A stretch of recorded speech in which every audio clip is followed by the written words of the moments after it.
A literal fairy tale. I'm Jason Horton. I'm Rebecca Lieb. And this is Ghost Town.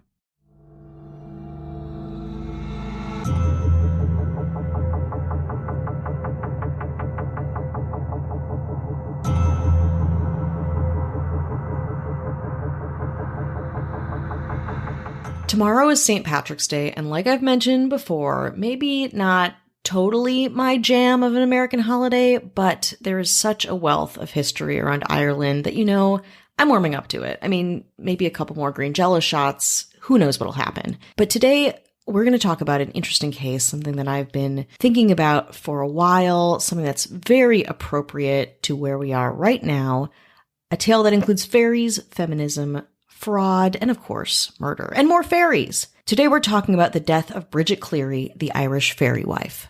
Bridget Boland was born in 1869 in Ballivadlia, County Tipperary, Ireland. Apologies if I mispronounced that. At 18, Bridget was working as a dressmaker's apprentice and met a cooper named Michael Cleary, 9 years her senior. In August 1887, the two were married. Michael Cleary lived in Clonmel, about 120 miles from Bridget's hometown. Bridget returned home to live with her parents, while Michael continued to work as a cooper in Clonmel. During this period of living apart, Bridget's independence grew both emotionally and financially, also very unusual for a newly married teenager. Bridget did things for herself, most notably her growing businesses. One was selling eggs. Bridget kept a flock of chickens and sold eggs to her neighbors. Her other was sewing. Bridget bought herself a Singer sewing machine, state-of-the-art technology at the time, and made dresses and hats for the neighborhood. The two eventually moved in together, and Bridget kept up her independent lifestyle. Despite their 8 years of marriage, the couple had no children.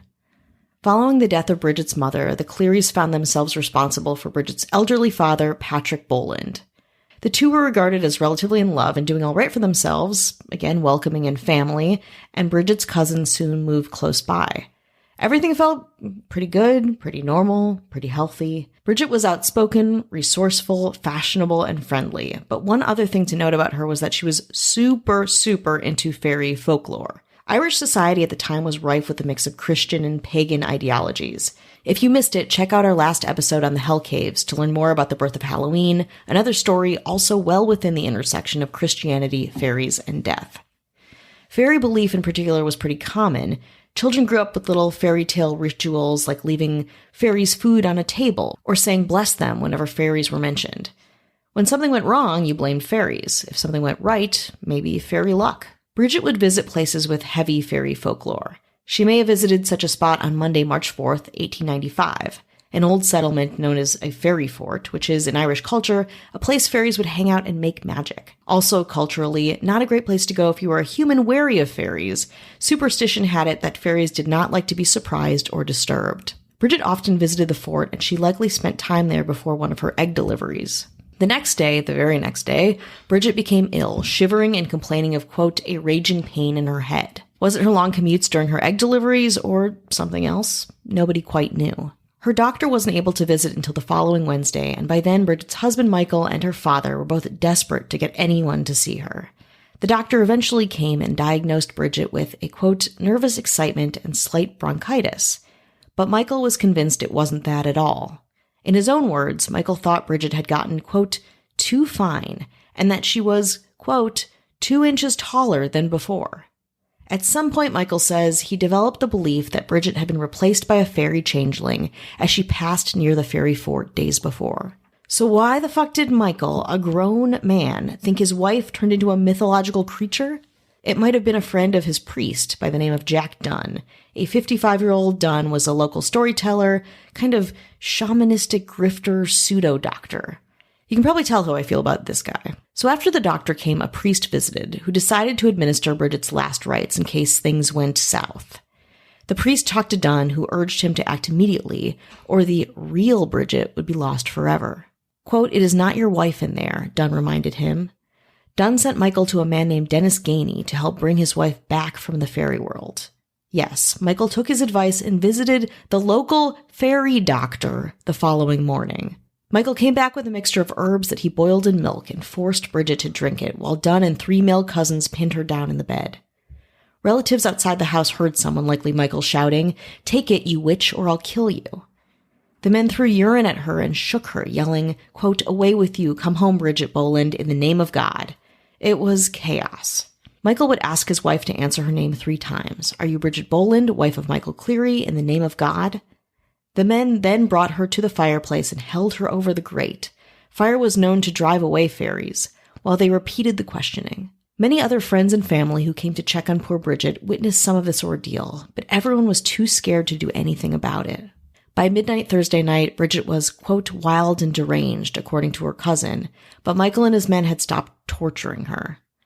The following morning, the priest said mass in Bridget's bedroom in order to banish any leftover evil spirits. On Friday, March 15th, for the first time in 11 days, Bridget got out of bed and got dressed. She took a walk. Then, as you might after being sick for a long time, she asked for something to drink, maybe some milk. Unfortunately, milk is a beverage fairies love, which rekindled Michael's paranoia. He demanded that she eat 3 pieces of bread and jam and identify herself to him. She answered who she was and then ate 2 of the 3 pieces of bread. When she hesitated for a moment before consuming the 3rd, her husband threw her on the ground, threatened her, saying, quote, if you won't take it, down you will go. Michael forced the bread down his wife's throat, and then he just broke. He tore at her clothes, grabbed a hot stick from the fire, and set her clothes ablaze. Within a few minutes, he also poured lamp oil over her, and she was fully on fire, burning alive. Crazily enough, as if this is already not hard to take in, Michael was not alone during all of this. As he murdered his wife, his relatives looked on in shock. Michael repeated to them, quote, she's not my wife, she's an old deceiver sent in place of my wife. Bridget's family yelled at Michael to put out the flames immediately, but Bridget was too blazed up all in a minute, according to their later testimony. After they realized their powerlessness, Bridget's family huddled in fear in a nearby bedroom, waiting for it all to be over. Once the fire died down, Michael wrapped Bridget's body in a sheet and shoved it in an old bag. Then he left, locking Bridget's relatives inside with her body. They prayed until Michael returned. When he got back, Michael threatened to kill Bridget's cousin Patrick if he didn't help bury Bridget's body. Come on out here now, he shouted. I have the hole nearly made. The 2 men carried the body to a boggy area about a quarter-mile uphill from the cottage and buried Bridget's body in a shallow hole. Back at the cottage, Michael made the rest of the family promise they wouldn't tell anyone what he had done. It's important to note that while she was still sick, Bridget was visited by her aunt, Mary Kennedy, and she told her, Michael's making a fairy of me now. He thought to burn me about 3 months ago. 3 months ago, again, from this whole incident. Sources also say that at some point, Bridget told Michael that the only person who'd gone off with the fairies had been his mother. Strange conversation again, but there had been some discourse over the course of months, maybe even years, probably very serious discourse around fairy interaction, both past and present. The next morning, Michael met Dunn at church, telling him everything. Dunn went to the church minister to try to figure out if he could convince Michael to rebury Bridget in a Christian way. The church minister, like the only sane guy in this whole story, immediately reported their conversation to a police sergeant. On that note, let's take a break. Hi, hello, how are you? Hello. How are you doing? Are you okay? We're checking in. This is the check-in. This You're is here it. for it. Love it or leave it. Leave it? Okay. Leave it? Yeah, leave it. Sure, why not? Ooh. We get it. Mm-hmm. We want to say hello to anyone who's listening, anyone who supports the show, and of course, our beloved fairy or non-fairy patrons. Yeah, you're probably mythological. You're mythological in my mind. Yeah, in a good way, though. In a great way. We want to say hello to our government. Mm-hmm. We got the mayors. The mayors. In the house, we got Dara Rosenzweig. Hello. Check.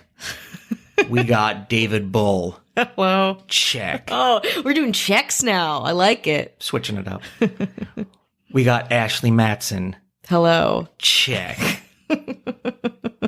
We got James Harrington. Hello. Check.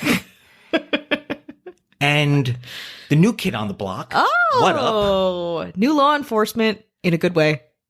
Kat Joselle. Check. Can I say it? Do I get to say it? Hello. Yeah, okay, why not?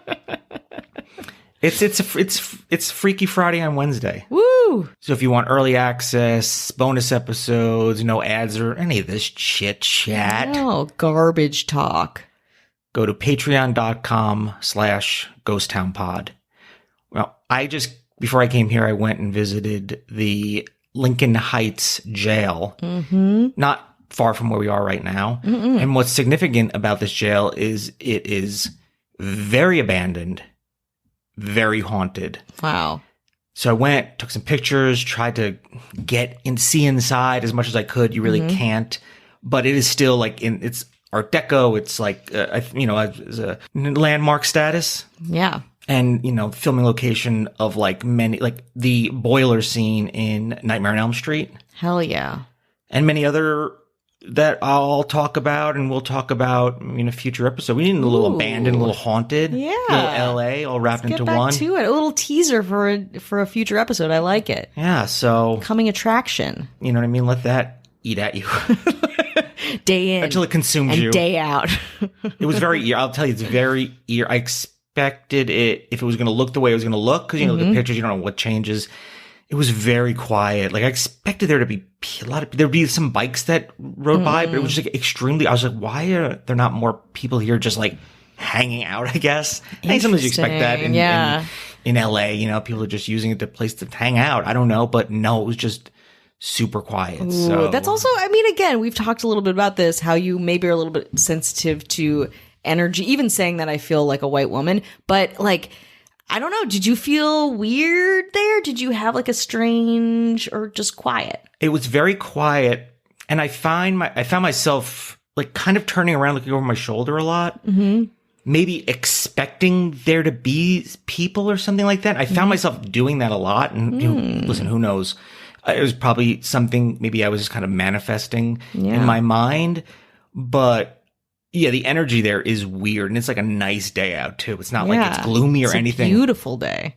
Low 70s. That's right. Couldn't ask for better weather. And it's still just such a Goliath of a place. It's kind of like looking down at you. So okay, I'm going to visit. I got to go visit. Future episode. And I'll throw some pics and vids up on Ghost Town Pod or the Jason Horton on Instagram or wherever. Maybe to have it eat at you some more. Let it consume you. Please. Until there's nothing left. There's nothing left. We'll save a little bit of that nothing left for the rest of this episode because we're going to get back to Ireland. For the next few days, the police searched for Bridget Cleary and questioned friends and family, including her husband, Michael. His statement gave police concern, and rightfully so. He said he hoped his, quote, real wife would come back. He said that for 3 nights he waited at the nearby ferry fort, the one that she used to hang out at, where he believed Bridget would appear, galloping in on a white horse. He said he would only have to cut the ropes that bound her to the animal, and she would be his forever. On Wednesday, March 20th, the Royal Irish Constables issued arrest warrants for 9 people from Bridget's circle, including Michael, Dunn, Bridget's cousins, father, even Dennis Gainey, the fairy doctor. All brought in on charges of wounding. 2 days later, police found Bridget's body. The trial was very high profile and very hands-on, for lack of a better term. Here's an example. As part of the trial, the jury was actually led out to the storage building where Bridget's body was being held for burial and given the opportunity to see the condition of the body and to personally verify that the body was actually hers. What the jury saw was grotesque and shocking. The remains of a woman burned alive, and the horrible suffering Bridget probably endured prior to her death was not lost on these people. On July 5th, 1895, after a 2-day trial, Michael was found guilty of manslaughter and imprisoned, along with Jack Dunn and 4 of Bridget's other cousins, including Patrick Kennedy. The judge, surprisingly, ruled out a verdict of murder, explaining that they all had acted out of a genuine belief that Bridget Cleary was a fucking fairy. Michael was released in 1910 and promptly left Ireland for Montreal. Dunn served a 3-year prison sentence before returning to the area, where he kept working as a laborer. Not long after he killed his wife, Michael reportedly said, quote, "God knows I would never do it but for Jack Dunn. It was he who told me my wife was a fairy." So, okay, the larger question is, what made Michael Cleary kill his own wife? This is the discourse around this. There's not a lot of mystery to the events, but the motives, perhaps less clear. So our options are: 1, he really thought she was a fairy. 2, an undiagnosed psychosis. Although nobody in this gruesome story was ever psychiatrically assessed, I found a 2006 article from the Irish Journal of Medical Science that suggests that Michael may have been suffering from a psychotic state known as Capgras syndrome, which is the belief that a person has been replaced by an imposter. The authors suggest that Michael, quote, may have developed a brief psychotic episode as he struggled to deal with his wife's illness, sleep deprivation, and maybe even the recent death of his father, news of which had reached him in the middle of this whole ordeal. In Capgras syndrome, the sociocultural context of the sufferer determines the nature of the imposter, according to the article, which can be human, a ghost, or even a fairy changeling. 3. Michael hated his wife's independence, and the dynamics of Irish life were changing overall. It's important to note that Bridget Cleary was a modern woman. She was fashionable, independent. She was also childless, which left her a lot of freedom that Irish women at the time, due to motherhood, maybe couldn't have or didn't afford. That notion might have made her appear to her husband and to others as strange, foreign, and threatening. Also, at the time, Ireland was modernizing. There was this push and pull of new and old. Press coverage of the Cleary case occurred in an atmosphere of debate over the Irish people's ability to govern themselves, and rural Catholics were behind the curve, superstitious, conservative, and arcane. Or the last reason, he just wanted out of the marriage. For lots of reasons, some people think that Michael was having an affair or, again, fell out of love, wanted to be out of the situation that he was in. Maybe it was a combination of all of these factors. I think it could be a combination of all of those, possibly. A little bit of this, a little bit of that. It doesn't seem far from witch trials of a few hundred years previous to exorcisms. Absolutely. This reminds me of a lot of episodes that we've covered about exorcisms and the way that they're handled. Bridget Cleary's death is often described as the last witch burned in Ireland, even though it's not really about witchcraft per se. It seems like a lot of effort for him to kill her if he was just like, ugh, I'm done. A lot of work in theatrics, or maybe that's what it takes to do that, to take this germ of something that seems like he'd get away with it. It just seems like a lot of effort to do that when he maybe could have just poisoned her. Yeah, or just bailed on the whole. Like, couldn't he have just left? We wouldn't have many episodes if that was the case. If people just walked away from That's things. very true. Unfortunately, yeah. Why don't people just go? Divorce. And I would say it's of the time, but it's not of the time. No, not at all. Because it happens all the time. For some reason, people have to stay with it to the end, but they make it the end. So they are, I guess, right until the end in their own minds. I don't know. Just completely insane. Today, in the modern town of Tipperary, Bridget Cleary's story is definitely not forgotten. A nursery rhyme of the area perpetuates this strange murder. A line of it says, "Are you a witch or are you a fairy, or are you the wife of Michael Cleary?"